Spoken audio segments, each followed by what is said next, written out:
Good morning and welcome back to ReFest, the Festival of Research at the University of Salford. My name is Andy Mear, and every morning in the festival we're going to host a researcher from somewhere in the university. And what's really wonderful about these sessions is that we bring researchers from all different schools. So you'll hear a bit about what's happening in the festival, but also get to know what it's like to be an academic researcher. And in the program today, more widely in the festival, we have Failure Friday taking place. So we are very much an experimental space at the university and love people trying out new ideas. And of course, a part of that involves failure as well. So we want to make sure that people feel comfortable to fail. And I can certainly report in my own experience as a researcher, that's often a thing. So without further ado, I'm going to welcome in Ursula into the stream and say good morning. Hi there, Ursula. Good morning. Hi, Andy. It's good to have you here. I think we've not seen each other for a long time, and the world's sort of changed since, I think, hasn't it? That's right. I think we were doing microbial poetry at the Manchester Science Festival last time we spoke. Yes. We sure were. And I think what's really interesting, we were just having an Instagram live with Dr. Gary Kerr, who you may remember is one of my PhD students, who's now Associate Professor at Edinburgh Napier University in the Business School. And, wow. Amazing career he's got. And I think it's wonderful to see how many people at Salford University come from quite diverse backgrounds. I spoke to Yelis Pryor yesterday, who started off doing a fine arts undergraduate and is now working to lead our EPSRC Centre for Prosthetics and Orthotics Doctoral Training Centre. So, everyone's got such diverse careers in academia, haven't they?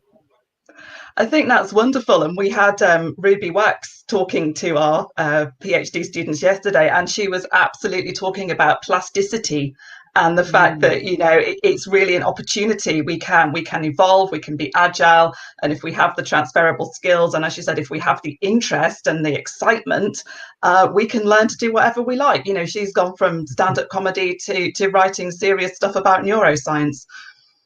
Incredible. I mean, that's really remarkable, isn't it? I think that's one of the messages I think that often when I start sort of teaching at the academic year, when we've got undergraduates making their first sort of steps into their careers, it's really hard to get across just how fluid life is, especially within universities. And if you do take the time to go into sort of postgraduate research, it really expands your mind in a remarkable way, doesn't it?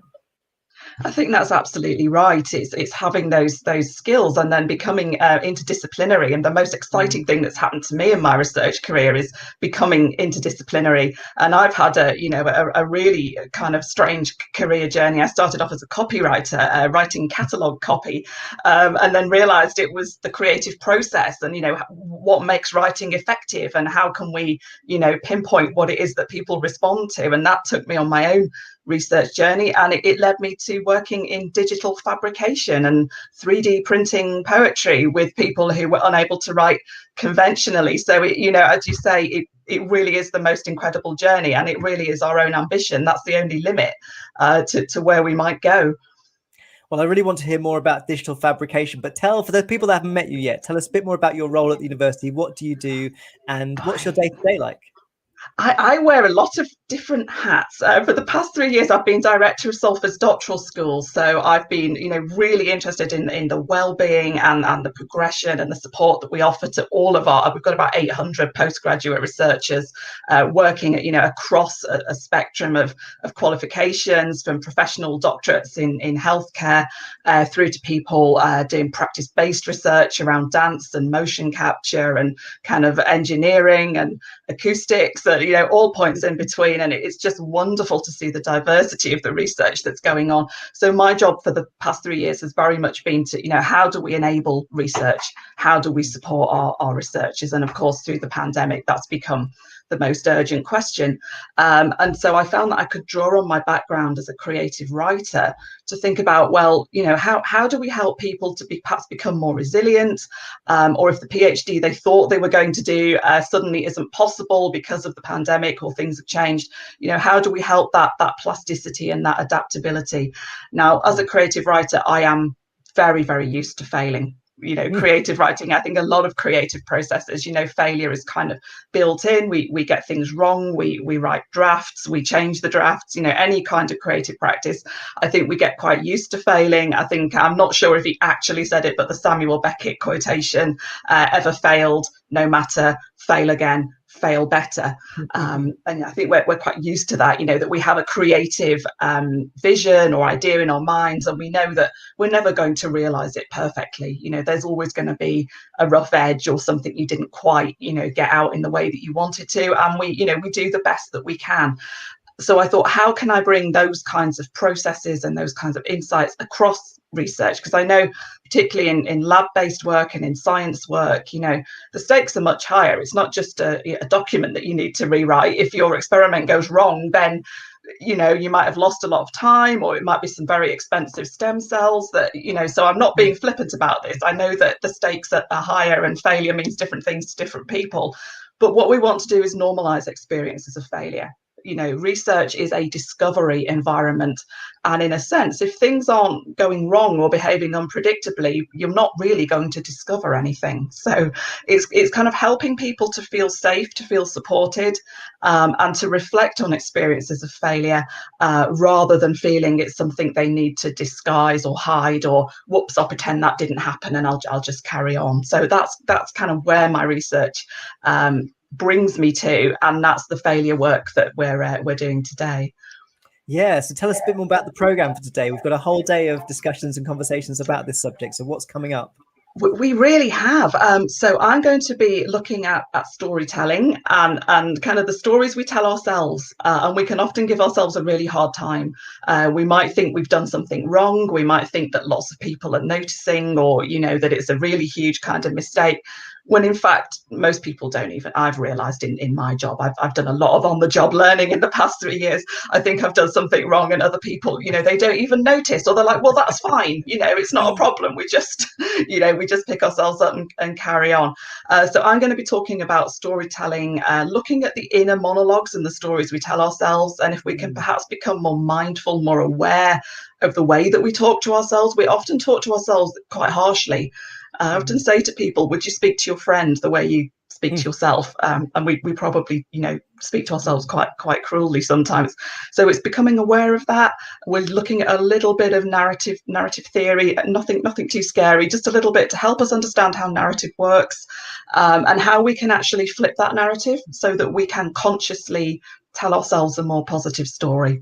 And there's lots of neuroscience developing at the moment, which seems to be backing up the idea that, we really can create our own reality by the way that we speak to ourselves and by the language that we use to describe, our place in the world and the things that we're doing. So if we can start to flip that narrative and become more positive, there is building evidence that can actually change our brain and can actually change the way we experience reality. So without getting too profound, we're going to just dip our toe in that kind of practice today. We've also got a couple of colleagues. We've got Vicky Payne from the business school, and she's looking at assurance techniques and kind of, how to build confidence and how to progress with a sense of assurance in yourself. And Davina is going to be looking at decision-making protocols. And actually, she's found a set of protocols that are used in emergency situations. Apparently, NHS ambulance crews use these protocols. So we're not going to get into any emergency situations, hopefully, today, but we're going to see what learning we can take from that good decision making. And again, it's dealing with when things go wrong, just accepting it and moving on, but also dealing with uncertainty, dealing with the fact that we might not make the right decision, but we make the best decision we can given the information we have at the time. That sounds such important work. And I think that certainly I find with student life, confidence is such a barrier to not just feeling like you're doing well and having a positive mindset, but actually enjoying yourself as well. And I often tell students when they have their sort of final year presentations, you have to start off by telling yourself you're going to enjoy this, because actually that change of mindset does allow you to access a different kind of experience that otherwise could be quite nerve-wracking and intimidating, and could be just something very different if you change that idea. Yeah, I think you're absolutely right. It's the way we frame things. And I think we in academia and in university, sometimes we don't realise that the tone that we might be setting, or, there may be an underlying assumption that this is meant to be hard. This is meant to be stressful. I think with PhDs, there's an awful lot of that kind of narrative around, well, it's meant to be difficult. Well, I was up, all hours of the day and night writing my PhD. Why shouldn't you do the same? And I think we need to say, yeah, it's meant to be challenging, but if it ain't fun, what are we doing here? So yeah, we've got to enjoy the journey, we've got to enjoy the process, and I think my understanding of creative process perhaps enables me to share that way of accepting that a process is happening and that we are allowed to enjoy it. It doesn't invalidate the results if you had fun while you were doing it. Absolutely, I couldn't agree more. And I think again it sort of reminds me of how diverse the lives are of researchers, and how what's been really lovely so far with the festival, we've had Instagram lives taking place each morning with different students, and so many of our students come from incredibly different backgrounds and walks of life. And I think that university really needs to be and can be that place where you can have time to reflect, to think deeply about your life. And it's often sort of talked about in a quite sort of cavalier way that the real work happens at the canteen or around the coffee. And I think it's something we sort of think about in quite glib terms, but actually it's really important to have space to think, to reflect, and to make that a big part of your life as a researcher. Yeah, I think you're absolutely right. There seems to be a cult of busyness, and again, Yeah. Ruby Wax was talking about this yesterday. That your worth or your success seems to be measured by how busy you are, and I think sometimes we need to say it's okay not to be doing a task, but actually to step back and just reflect, just take a deep breath and allow yourself. I find going for walks is incredibly helpful. If I'm working on a journal article and there's a paragraph I can't crack, go for a 30-minute walk. I will almost inevitably have the answer by the time I come back. And yeah, someone might say, oh, well, that's skiving, don't get up from your desk, stay there for 6 hours till you've sorted it out. But actually it's that movement, I think, into different spaces that the brain actually appreciates. I don't necessarily understand the neuroscience, but that difference in space.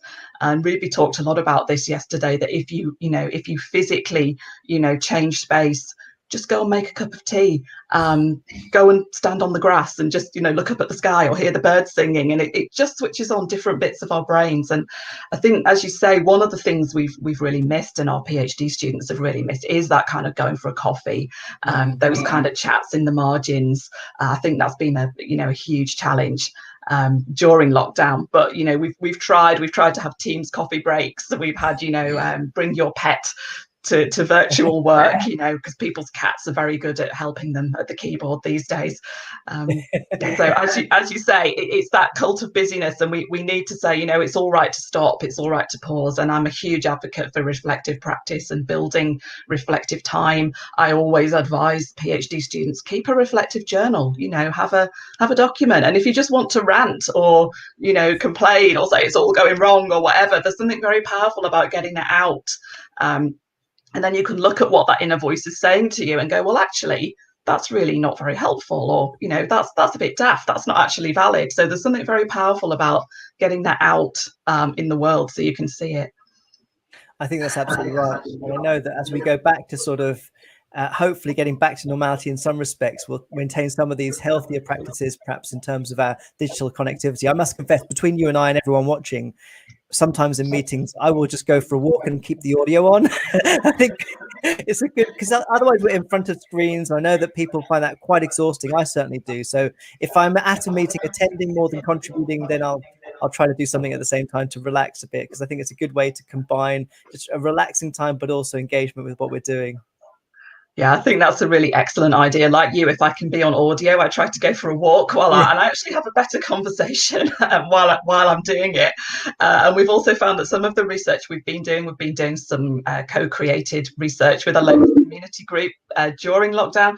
We actually started to meet in Peel Park and do socially distanced walking and talking around Peel Park, and that's produced the most incredible. We've actually got a graphic novel that's come out of that nobody was planning to do it. And some of our local community members have turned into fully fledged artists. They decided they wanted to write this novel, so they started looking on YouTube at tutorials, and now we've got the most incredible artwork. And that just came from going for a walk around Peel Park. Oh, I can't wait to see that. Is that out yet, or is it sort of on its way? It's nearly there. It's nearly Right. there. It's coming to print. We're working with an amazing community interest company called Ziggy's Wish, and they actually are experts in graphic novels as research outputs and as representations of research data. So they're helping us, and we're hoping for an autumn launch, and we'll let you know when that happens. Please do. And I'm very conscious now that you've got 10 minutes before your event starts, so we might just sign off. But thank you so much for taking time out to join us this morning to share your experiences. And I think your approach to research is incredibly refreshing and something that we all need to appreciate and take on board. So thank you for being here. Thanks, Andy. It's been a pleasure. Good luck with the event. Take care. Bye-bye. Thank you very much. Take care. Bye.